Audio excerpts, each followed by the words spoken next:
Today's episode of the podcast is brought to you by Coach Me Plus. Coach Me Plus is the leader in athlete management software and a product that we've been lucky enough to implement here for over 2 years now. The product in and of itself is exactly what you need it to be, guys, with options ranging from being a workout provider, as in sending the workout directly to the student athletes' phones, to being a place where you can communicate with them and bring together multiple streams of data to be its own dashboard for you, your coaching staff, or the athletes. Or you can use what we've added to our menu of Coach Me Plus activities, and that's the hydration station, where all of this information that is provided is based off of research from the Corey Stringer Institute, where we're looking at weighing in versus weighing out and then providing optimal hydration strategies for the student athletes by them selecting through the menu and tapping on what they'll take home with them and what they're consuming prior to the next practice when all the numbers at the top are lined up green. It's something we've had really good success with and the kids have really bought in on. Just another great example of the awesome product that you can find at CoachMePlus.com. Guys, hop over to CoachMePlus.com today and check it out. It's a product I guarantee you won't be disappointed with. Hey everybody, if you enjoy the podcast and the content it provides, be sure to hop over and check out the community. The community is an exclusive members website that is just an extension of what we do here in July at the Central Virginia Sport Performance Seminar. What it is a combination of video lectures, a coach's corner with your Monday morning take-home information, and a forum where you can talk about anything and everything related to the field of strength and conditioning. In the community, you'll find content added each month from some of the top practitioners in the world, ranging from PhDs to high-level coaches, bringing you exactly what they're doing with their athletes or their research at the present moment. On top of that, an additional discussion by coaches bringing you that Monday morning information, things that you can add to your training program right away. Tying that in with the opportunity to discuss with coaches around the world in the forum on anything and everything from the topics addressed in these presentations to whatever you're seeing in your daily life as a coach. If this sounds like the right thing for you and your staff, go ahead and hop over to cvasps.com/community and try it out for 48 hours for just $1. If you like it, you're signed up, ready to roll, and you're jumping into all the great content added each month. If not, feel free to go ahead and cancel at any time. No questions asked. We're really excited about what we're building in the community and hope you are too. Go ahead and hop over to cvasps.com/community and check it out today. Hello and welcome to the podcast. Today, guys, we have an absolutely fantastic discussion with Grand Canyon University's performance specialist, Anna Kuzan. Anna and I start talking about her voyage and how she got out there to GCU. And then we get into her work that she did at Ole Miss with the softball team and how, in a few years that program went from having a hard time to being really, really successful in the Southeastern Conference.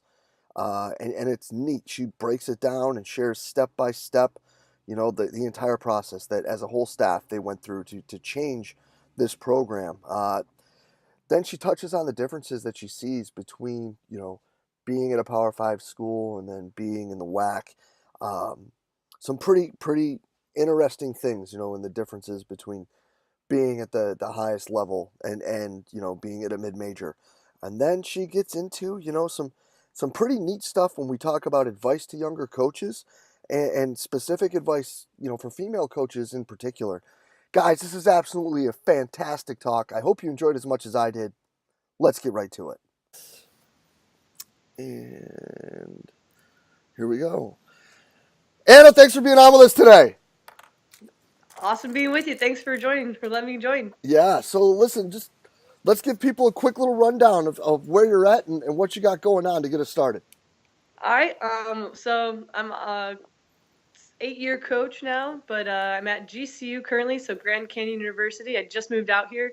It was more of a life decision, kind of joining my boyfriend and starting a family with him out here in Arizona. But just left Ole Miss. I was there for 2 years, and then from there I was at Georgia Tech for 4 years. Did a year internship at NC State under my mentor Charles Stevenson. Shout out to him.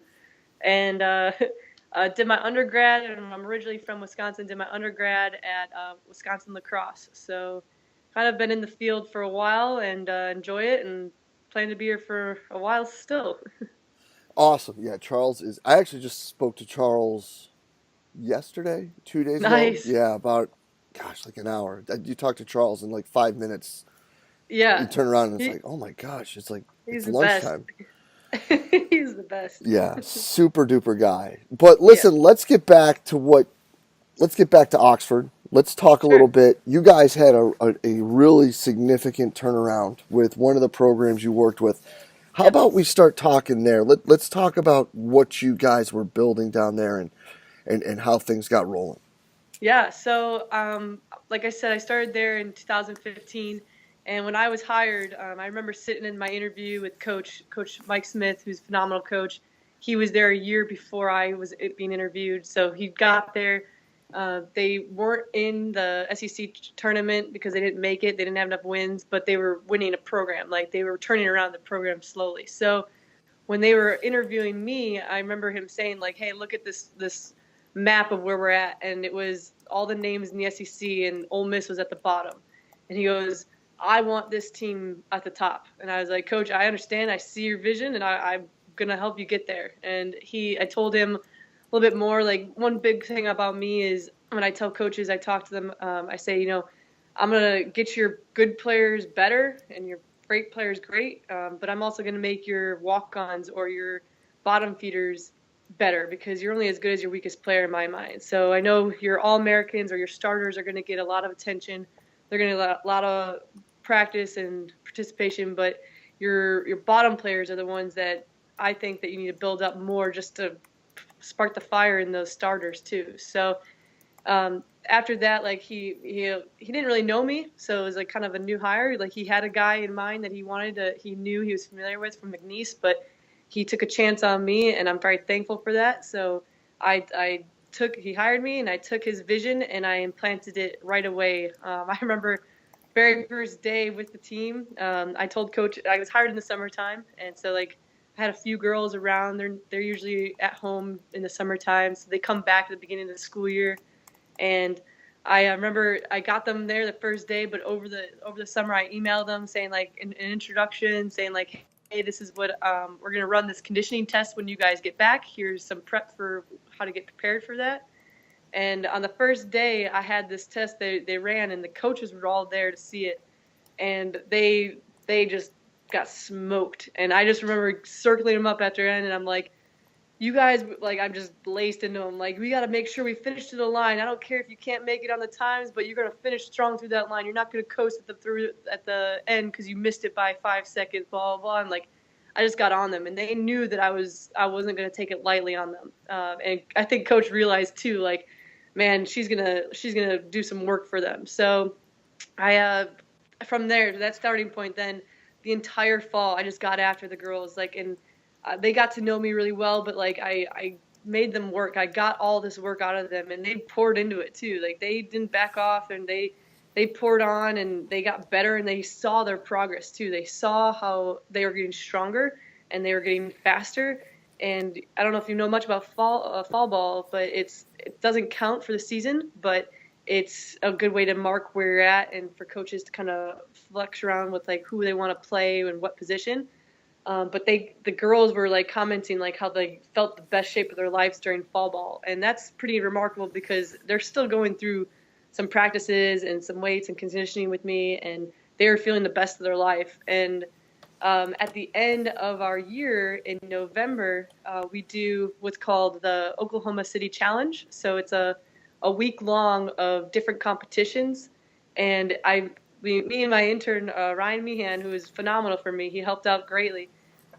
We came up with these teams. It was 4 teams, 28 girls, so 4 teams, and they all competed for like a week straight of all different things. So we had weight room challenges, we had stadium challenges, we just had different challenges all week. And the final day was Friday, and coach was there for that one. He saw like these girls, like it was like kind of like an obstacle course, like how they would pull a rope with a prowler, and then they'd have to push it, and they'd have to flip tires and all this other different stuff. And like coach saw them compete at this thing on this final day, and like it came down to that final day, and he made the comment like, man, I've never seen a team turn around so fast in such a short period, and like the progress that you guys have made is phenomenal, and like they just worked hard, and he could tell that they were putting it all in. And it was great for them to hear that from coach too, but it was also rewarding for me to hear that because he saw all of the hard work that was being put into them paying off. And um, long story short, like that year, like we made it to the SEC tournament for the first time. Like we were able to beat a team for the first time.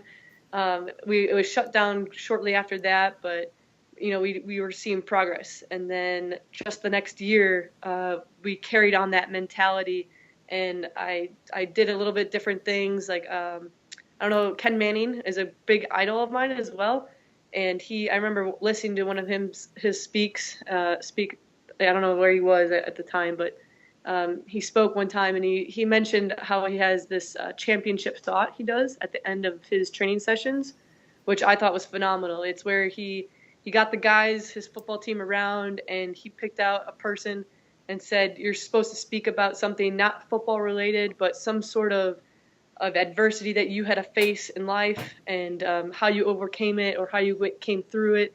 And it's supposed to be non-football, but like more personal. And so you get to know your teammates better.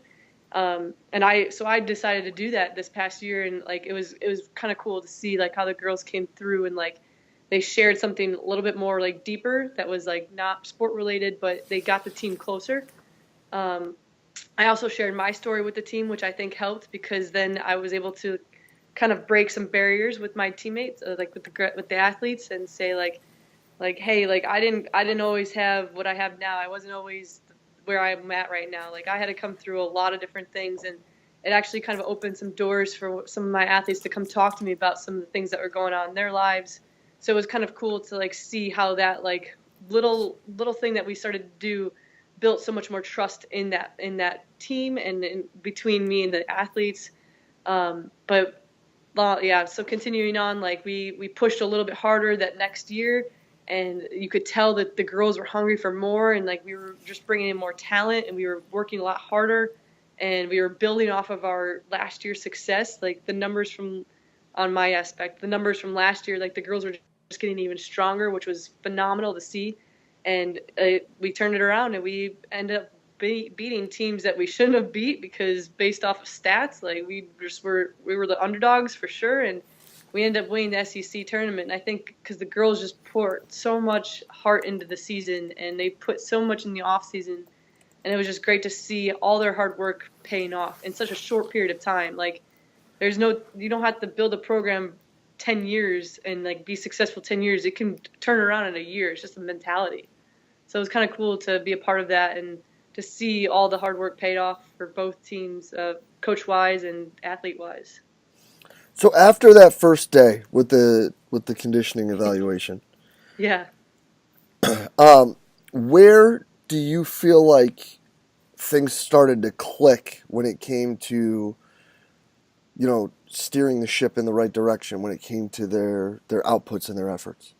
I would say probably that third week. So first day, I ran the test and they saw where they're at. It was kind of a gut check for them. They're like, man, she's not messing around. That first week was like just hard for them. It was hard. They were sore. They didn't really do much over the summer. They weren't required to. Like nobody pushed them over the summer to train, so they weren't used to it. And then they just thought they could coast in out of shape and then just coast in throughout the fall. And they realized like that's not going to fly anymore. So first week they were all kind of sore. Second week they were still kind of sore, but they were kind of working through it. And I would say things started clicking for them by that third week. They started seeing that they were making the times on the conditioning, and that they were feeling a lot stronger. They weren't as sore, and I think we had 4 weeks until fall ball practice. So like that was the third week they were feeling great, and by that fourth week we were maxing out. We were getting numbers, and we were putting it on paper. Like, all right, this is our starting block, and from here we have now. You're in fall ball, but like we're gonna have 12 weeks to build to this point, and I want you guys to see where you're at from here, and this is just our starting point, and this is how strong we feel already. So I think by that third week they really saw like, all right, she knows what she's doing. I'm already feeling stronger. I've never felt this strong, and it's only been 3 weeks with her. Yeah. So then let's fast forward now. Sure. You're leaving Oxford. Yeah. You're moving out to the left side of the country. Yeah. Let's talk about some of the changes. Going from the SEC out there to Yeah. GCSU. So that was a huge change, and leaving that program was a hard decision, but something I had to do for life. So like, had to make that decision. But going from a Power Five to the WAC was a huge change. GCU just became a D1 school, so we're starting to see the transition from D2 athletes to D1. So like, your freshmen and your sophomores are a little bit more talented than your juniors and seniors, but your juniors and seniors have a little bit more experience at the college life. Like, they have a little bit more bearing under the class schedule, the demand of the sport, and they're just a little bit more familiar with being away from home and everything. So it's hard to like say like we're still putting pieces together on like bringing in that talent, but I would say the biggest difference that I see is going from the two different conferences is just the durability of the athlete. Like in the SEC, and I worked in the ACC as well. Like, your athletes are just a little bit more durable. They're gonna push themselves a little bit more, and like they're gonna be able to withhold a little bit more. And I don't know if it's just because of talent alone, or if it's because they have something in their mind about where they're at. Like, they have a little bit more. They know that this is what it takes to be in this conference. But the the athletes I work with now, I work with volleyball now, beach volleyball, indoor volleyball, and men's and women's tennis. But they all work pretty hard, and they'll push themselves, and they're working hard for me, like probably harder than all the athletes are saying they've never worked this hard, but they're able to do it. But they're slowly like seeing like, or at least I'm slowly seeing like they're not as like durable. They if they get hurt, they're gonna baby it a little bit more, and they're gonna be a little bit more cautious. They're not gonna push the entire time. I have to be in their ear every set, every rep, versus them helping each other out in their ears. So it's something I'm trying to establish where your lifting partner is gonna have to push you to do this weight. I can't be in your ear all the time when I'm trying to reach out to all these different athletes. So just the durability, I would say, the biggest change. But like I said, we're slowly seeing like the talent levels go up, and the expectations are slowly going up. So it's kind of cool to be a part of a growing school like that, because you're only going to see your success going up. So Yeah, no doubt about it.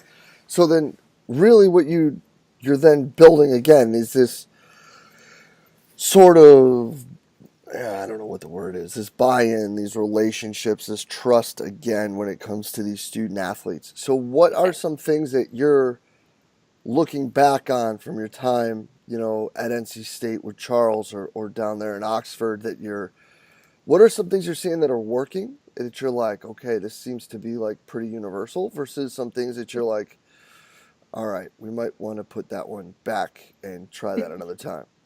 yeah, I would say, so what, as far as the relationships, like being honest with the kids and acknowledging like they're college kids. Like, I know we all, as strength coaches, we know the importance of eating meals, drinking plenty of water, getting plenty of sleep, recovering. And we know, like, we preach that to our kids, and I would say, like, you get a little bit more resources at your bigger schools. So you have a little bit more help, and you're having more people say it to the athletes more and more. So it's repetition that they're hearing, versus here where I'm kind of like a one-man team, like trying to help push these athletes, but like give them the message that they need to eat, they need to sleep, they need to recover. But just understanding that these athletes are going to stay up late. They're going to have parties. They're going to go out and do whatever they do. It's college. I mean, I was in college. I did the same thing. Like, you got to understand and like kind of break it down on their level and say, like, listen, I know it's Friday and you're in the off season and there's a big game, football game this weekend. I understand you're going to go out. Your friends are in town. You got to be smart though. And like, just breaking it down, saying like, giving them little tidbits of information along the line and knowing that you're not going to change their decisions right then and there by having a talk with them at the end of weights, being like, hey, let's not go out and drink because it's really hot this weekend and you just put in a lot of work and we're gonna max out in 2 weeks, and if you drink more than 4 drinks, you're gonna be recovering from that from 2 weeks and this and that. Like, that's not gonna resonate with them. It's just putting it in the basics of, hey guys, like, if you want to be good and you want to be able to play and you want to earn a spot on this team, you're gonna make the difficult decisions of not staying out until 4 a.m. and in the morning, or not binge drinking and having a whole keg for yourself or whatever. Like, it's just kind of putting it in perspective into their terms, because you're not gonna get through to everybody, but you're gonna get through to a few, and those little few are like, you target certain people. You target either your captains or your known leaders. Like, the known leaders might not be the captain, but they're the ones that the kids attract to the most. Like, your athletes tend to like this person the most on the team, even though they might not be a captain, and you attract to them, and you burn the message in their head, and then you hope that they get through to them. And I found that that's kind of universal. Like, I talk to either the captains, or I either talk to their leaders on the team on the side, and I say, hey, we really got to make this week count. We can't we can't just throw it in the garbage and just, you guys go out. Like, really try to set through, and maybe it's just one person that you know of on the team that really goes all out and just throws everything in the trash, and you need this person to be your star. So you go to your leader and you'd be like, hey, I really need you to talk to Beth and be like, hey, I need you to not go out, like, or I need you to, like, kind of hold back a little bit, or I need you to babysit this person, or some sort of, like, look out for them. Really try to wheel them in if you see them out of control, and hope for the best, but understand that it's not going to be 100% the case. And you're just trying to keep preaching to them, like, the little tidbits every time, like, hey, let's try to plan for the rest of your night. Like, go have some dinner if you have a late evening session. Like, train my volleyball at night. I'm like, hey, go grab a quick dinner, start your homework early, and try to get in bed by 9. Like, if you do that, you'll get 8 hours of sleep, and you can wake up, finish some homework in the morning before class. Like, just little things like that, I think, would help. And it's just kind of trying to be the universal message over whatever school you're at. You're always going to have those same college tactics that are in play. Yeah, no, 100%. And I think that it's funny though that, like, sleep right now is like the super, like, sexy thing to talk about. It's Yes. like we haven't been doing this for thousands of years, sleeping. Yeah. Um, but I think that the thing that I really like that you were bringing up is you're talking about behavioral change stuff and then looking at how you can help them. Like, I think that a lot of people like to talk about sleep, but then they're still like, oh, you had a lot of work, or you had a midterm, or you had to do this or that. Well, you're still going to lift at 6 in the morning. Yeah. Well, then do you really care about sleep that much? Because if it was that important, and these kids have to do this stuff, because school's rigorous here too, and we kind of run into that where people want to be like, well, they need to sleep more. And it's like, well, right, but you want the team to come in at 6 o'clock in the morning to lift. Like, I want you to think about what you're saying. Yeah. Like, you have to help the kids help to learn. And you're not helping them to help to learn if you're just sticking them behind the 8 ball. Yeah. Yeah. So let's talk a little bit here to kind of bring it all together about Sure. some advice that you would have, being at the levels you've been at, taking the voyage that you've had. What are some things that you've seen moving forward that you would advise yourself 10 years ago, or some undergrad from La Crosse or SUNY Cortland? Us D3 athletes, we're the ones that really know what's going on. Like, what you've seen and things to be conscious of, and ways to move better in this world that we live in. I would say, like, my biggest thing that I look back on, I'm like, man, I'm glad I did that, was I just got heavily involved. Like, I didn't know, went to school to be an athletic trainer, so I wasn't planning on being a strength coach until I realized I sucked at biology and I wasn't going to pass that class, and there was a lot of more biology ahead of me, so I needed to change paths. And then I realized that was the best thing that ever happened to me, is failing out of biology, because then I like got detoured onto a different path, and now I'm like loving life. Is I found that the weight room was where I wanted to be, and I talked to Dennis Klein, was at Wisconsin Lacrosse. He's still there. He's a phenomenal guy. He was my, I guess, Kickstarter mentor, and he just kept pouring articles onto me, and like he's so smart. Like this guy is like scary smart, and you didn't know it until, because he's quiet, but like he would give me an article to read, and I'd be like I'd read it, and then I'd talk to him about it, and he like would totally blow it out of the water and be like reverse on me and like, well, what about this? And then I'd be like, well, shit, I didn't think of that. So I guess reading articles early on, but like having that like conversation after it, not just reading it, but having a conversation about it afterwards with somebody smarter than me. Like that was huge. Was like I'd talk to people, either the grad students there or the other coaches there, and then going on to, I missed my graduation. I went to NC State to be with Charles because he had a basketball symposium the weekend of my graduation, and I was like, I got two choices. And I was talking to Charles on the phone. He had no idea I was supposed to graduate that weekend. He goes, yeah, you should come down this weekend. We'll start. Like, I got this basketball symposium and da-da-da. You'll meet a lot of people and this and that. And I was like, all right. So I jumped in my car on that Thursday, missed my graduation, but it was the best decision of my life because I met so many different coaches that very first year out of school and networked from that point on. Like I went up to talk to people. Like I didn't think of myself as an intern or just out of grad school. I thought of myself as I'm ready to hit the ground running in this field. And so like I just kind of carried myself like more confidently, and I went up to talk to people, and Al Vermeil was at that conference, and I remember I had to go pick him up at the hotel, and he wanted to go grab lunch before going to the conference. So like I took him to lunch, and like him and I would talk, and I'm just like, I didn't realize at the time, but I'm like, I'm talking to Al Vermeil, like having a one-on-one with him, just talking at lunch. Like, how cool is that? Like at age 22, like you're like, what the hell? Like, how did that happen? But like started just going outside my comfort zone and didn't think of myself as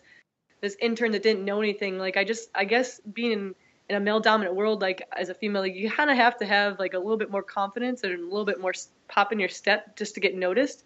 But like you also kind of want to make sure that you're being like sought at. You're like, man, who's this girl? Like is she working at so and so? And you're like, no, she's just an intern. But going around to that conference was probably the best thing to kickstart my career. And then just getting to know Charles and like talking with him and getting involved in every sport. Like at NC State, I wasn't a GA, but I was an intern, and I worked my ass off. I was there at 4:30 in the morning, and I didn't leave until 6:30, but I didn't care. Like I didn't complain. I actually asked to do that. Like I wanted to help out with every team I could, and any team that wasn't at the same time, like I'm like, hey, can I go work with so and so, or can I shadow this? Or I was always involved, and I was always asking questions, and I wanted to be around the athletes. I wanted to be in the weight room 24/7. It was kind of creepy, like how bad I wanted to be in the weight room all the time, and I didn't really have a life. But it all kind of paid off, because then later in life, when I got the job at Georgia Tech and Ole Miss, like I had different teams I worked with. I worked with swim and dive. I worked with softball. Worked with men's and tennis. Like I worked with rifle. Like having that experience, that wide array of sports, comes back to NC State when I got heavily involved, and I worked with so many different sports, and I was exposed to so many different things, and I could rely on that knowledge that I had back in the back of my head, like, oh, I remember we did this with this team, or I remember I had this conversation with this coach about this. Like I kept going back on my times of being worked to death, but then life got easier. I didn't have to work as hard, and I had to pay off, and I was all paid to the time I had when I was an intern. And when you're younger, you're more durable. You can stay up later, you can do those hours and survive. But later in life, you're gonna have a family, you're gonna want to have a life. Like you're gonna have to have some time to dedicate to you. Like you're not gonna want to be there for 20 hours. So like I was able to be thankful of those hours I put in, because then it made life now so much easier. Like I don't have to be there for 30 hours and talking to everybody, tracking down everybody and trying to get this and that. Like I already know what I'm doing. I just build on that now. Now I know my resources, and I know different coaches to go talk to about certain things, and it just is a lot easier because I put that hard work in early on. And also, when you get older, you just hurt. Yeah. I mean, Yes. there's days you just hurt. Yep. Don't let the voice that's made for silent film on the other end of this call here, folks, for me, confuse you. Like, we get old and we hurt. Um, well, listen, though, you touched on something, too, that I think that we need to touch upon as well. Sure. And because I've said many times that if it wasn't for two people, I wouldn't have ever thought about getting into college basketball. And one of those is Tim Belts, and the other one is Andrea Hootie. Nice. And you brought up, being a woman in the game. So, Yeah. what is some advice that you would have for an even younger Anna that's ready Sure. in undergrad and is looking into this, and like, let's talk about that here. I would say one thing I regret not doing earlier, and like I still try to get better on, is finding a better like female mentor, or like finding those females out there. When you go to like the CSCCA, they have like a female breakfast, and it wasn't until like 2 years into that where I realized the benefit of that is because you can network with the other females, and you hear their side of things, because as much as we hate to say it, like things aren't equal across the board, and some schools are doing a phenomenal job making things as equal as they can, and like Andrew Hootie's phenomenal part of being a female mentor for what we do is because like Kansas is taking care of her, and they show that they respect her, and that's awesome to see. And you want that to be true at every school you go to, but it's just not the case. It's just not there yet. Like it's slowly happening, but not there yet. So having other females to talk to is kind of cool to hear their perspective or hear what they're going through, to see what barriers they're going to have to try to break through, and what steps they've taken to like keep kind of pushing through those walls. And then you have your own story on your side, and you might be going through something similar and be like, man, I remember so and so did this, and she kept doing this, and she kept doing this, and she was finally taken seriously, or she was finally given that opportunity. And so hearing other female stories or testimonies like is very helpful. And I'd recommend young females coming up, like reach out to them, because I've worked with guys my whole life. I've only been the only female at every school I've been to, so I have a great relationship with the guys I work with. The guys I work with now are phenomenal. Like I wouldn't change it for the world. But then you have those one or two interns that come through that are females, and like I try to help them as much as I can. And like sometimes they're like they don't really understand some of the messages I'm trying to give to them, because they're just like, oh, this is the best thing ever. I'm in a weight room with like a bunch of guys. That's awesome. Like da da da. Because they're usually like tomboys like me. Like just like low key, like, hey, I can take jokes, like this and that, which is great. But then there's other serious things that you wish you kind of gave those girls, that like, man, it's all fun and games until like you want this done and nobody listens to you. Or you say this and no one blinks an eye, but then a guy says it and everyone's like, holy crap, why didn't I think of that? That's awesome. That's a great idea. And you're like, hello, I just said that. So I guess like making sure that younger females like understand, like try to really get to know your older females that have been in the game for a while, because they're going to know what's going on. They know the different things that they've seen a lot. And the ones that are at great schools that take care of them, like even Alabama, Michelle, like Alabama, like she's been there for years. Like there's a lot of people out there, like you want to reach out to them and say like, how was it early on? Like, because it wasn't probably all the roses that they have now. Like they worked to get that respect. They worked their asses off to get that respect. And hearing how they worked their ass off, because you're going to be at a smaller school, or you're going to work for a coach that doesn't really care for you, and you're going to want to know how to earn that person's respect and how to get it, and what to do in cases that you might like come through. Like you come up to a wall and like, man, I can't get through this wall. Well, you reach out to somebody that that has been successful or has been through it, and be like, hey, you bounce ideas off of them, and hopefully they'll give you information like, hey, this is what I would do, or this is the approach I would take, and just listening to them and their advice. And then just, I guess like that would be my biggest thing, is just reaching out, and then I continue to try to do that. Like I'm not the best at it, but I've learned to, get to know them more. There's not many females out there, so it's not hard to do. Like you can learn.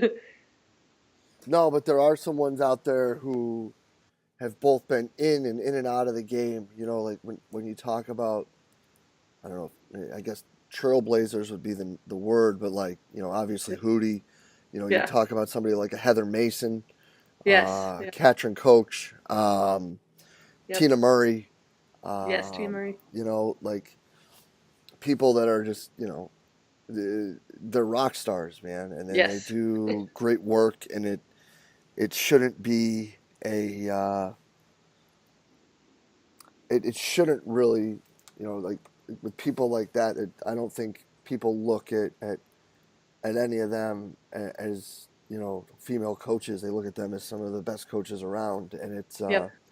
or at least they should. So it's, there are some super people, some superstars out there that, paved the way for all of us, and Hootie had a Yeah. big role in what I'm doing. So it's cool. I really think that's awesome advice. I think that's a fantastic spot to leave it, and I can't Yeah. thank you enough for your time. This is a fantastic episode. People are really gonna love it. No, I appreciate it. Thank you so much. And I mean, I hope someone gets something out of it. I know it's not the most technical, but it's hopefully helpful to somebody out there. No, it's 100%, and I can't thank you enough for spending the time with us. And we'll be in touch real soon. Okay? Awesome. I appreciate it. Thank you so much. Have a great rest of your week. Yeah, you too. Thanks. Thank you. And a huge thank you to Grand Canyon University's performance specialist Anna Kuzan for spending the time with us today. Guys, open, honest, candid, exactly what we asked for. Anna's doing great things, and I can't thank her enough for being on and sharing so just candidly with us, from breaking down step by step things that they did at Ole Miss to sharing her actual real advice for people to move into the profession, and especially for young women that want to be involved, and how they can learn from her, and things that she, as she says, that she wishes she would have done more. So Anna, thank you so much. Absolutely killer. Guys, I hope you enjoyed it. And as always, if you did, please share it through the social media outlet of your choice, Facebook, Twitter, Instagram, whatever it may be. Or go ahead and send it to one person that you guys think would like to talk, guys. Again, just trying to get the best information out there to all the great coaches that we can. But as always, guys, thank you for everything that you do for us here at Central Virginia Sport Performance. We will be back next week with another awesome guest. We will see you then.